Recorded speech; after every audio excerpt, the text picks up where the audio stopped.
আজ রবিবার। আমি রয়েছি ভারতের দক্ষিণ ভারতের কর্ণাটক রাজ্যের সোমেশ্বরনগর এলাকায়। আমি যে হোটেলটিতে উঠেছি তার নাম অলিভ রেসিডেন্সি।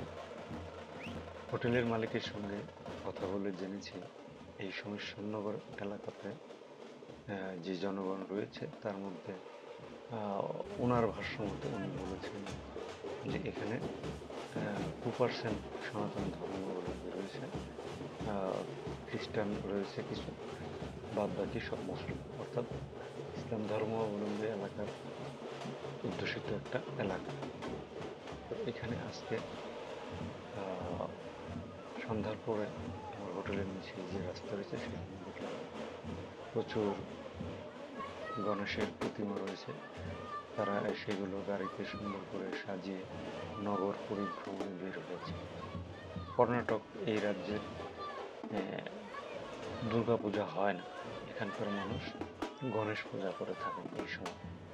তো এরকম একটা র্যালি আমি আপনাদেরকে একদম আনকাট করে দেখাচ্ছি, আপনারা দেখুন।